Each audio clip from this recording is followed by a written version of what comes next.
টিকবে না, ভেনেজুয়েলা টিকবে না, 5 মিনিটও টিকবে না।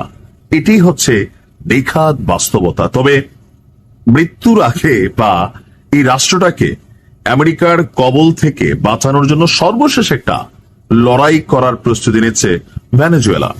প্রশ্ন হচ্ছে যে সামরিক শক্তিতে বিশ্ব চ্যাম্পিয়ন মার্কিন যুক্তরাষ্ট্র, যারা 5 থেকে 7 মিনিটের একটা ডেল্টা ফোর্সের অপারেশনে প্রেসিডেন্ট ভবন থেকে ঘুমন্ত প্রেসিডেন্টকে তুলে নিয়ে চলে যেতে পারে, আর এরপরে আপনারা দেখছেন মাচাদো ওই মহিলাকেই ক্ষমতায় বসাবে ট্রাম্প।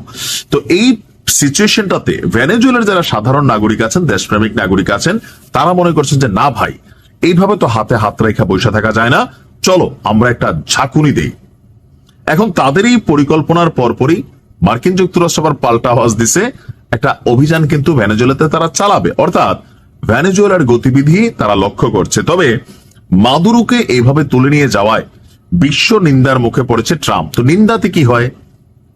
ট্রাম্প কি নিন্দা গায়ে লাগায়? থাকে না যে তার তো নিন্দাই কোনো গায়ে লাগবে না, আপনি করলে কি আর না করলে নাকি, তার যেটা দরকার সেটা করতেছে, বাকিদের যেটা ভয় দেখানোর দরকার সেটা দেখাচ্ছে। তবে ভেনেজুয়েলা যুক্তরাষ্ট্রের সামরিক হামলার পর সর্বাত্মকভাবে জাতীয় প্রতিরক্ষা পরিকল্পনা তারা সক্রিয় করেছে। এছাড়া রাষ্ট্রীয় সংবাদ মাধ্যম টেলিসুর তারা দাবি করছে যে ভোরে ভেনেজুয়েলার ভাইস প্রেসিডেন্ট, ওনার নাম হচ্ছে ডেলসি রদ্রিগেজ, যে কোনো সময় তুলে নিয়ে যাবে এলু করেও।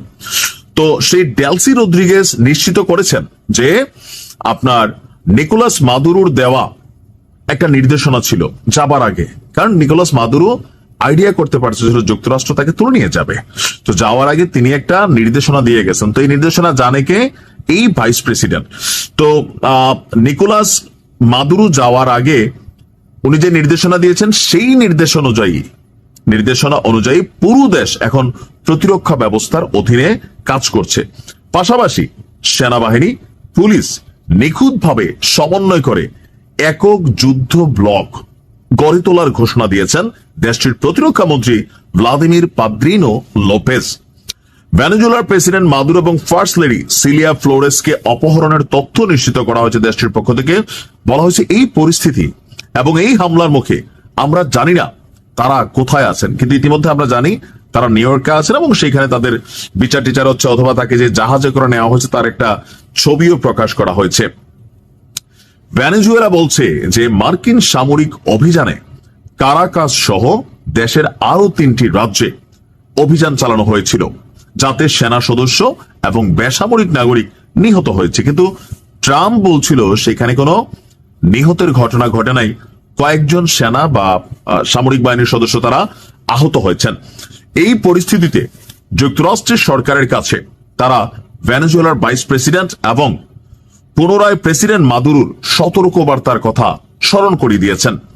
মাদুরো আগেই বলেছিলেন যুক্তরাষ্ট্রের আগ্রাসনের ক্ষেত্রে ভেনেজুয়েলাকে কিভাবে প্রতিক্রিয়া জানাতে হবে।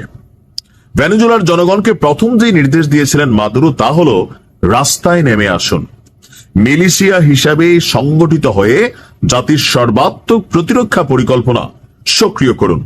প্রেসিডেন্টকে অবৈধভাবে আটক করা এবং সাধারণ মানুষের উপর এই অভিযান চালানো আন্তর্জাতিক আইনের সুস্পষ্ট লঙ্ঘন। হোয়াট ইজ আন্তর্জাতিক? কিসের আন্তর্জাতিক? আমেরিকায় আন্তর্জাতিক, ওয়ান এন্ড অনলি, আর কোন জাতিক পাতিক নাই। বস ইজ অলওয়েজ রাইট, তাই না? এটাই তো আমরা দেখছি। ভেনেজুয়েলার এই প্রতিরক্ষা মন্ত্রী বলছে যে আমাদের জনগণের বিরুদ্ধে এই যে অভিযান, সেটা তীব্র নিন্দা জানাচ্ছি এবং আমাদের এই ঘটনার আমরা কড়া প্রতিশোধ নিব। এখন শুনতে ভালো লাগছে, আমরা অনেকে লাইক টেক দিচ্ছি, কিন্তু বাস্তবতা হচ্ছে আমেরিকার সামনে 5 মিনিট টিকবে না ভেনেজুয়েলা যদি আমেরিকার সর্বাত্মক একটা অভিযান চালায়। That's all. তারপরেও একটা লড়াই বড় ধরনের বাড়তে যাচ্ছে, আর এটা জাতি দেখছে 2026-এর শুরুতেই। ভালো থাকবে।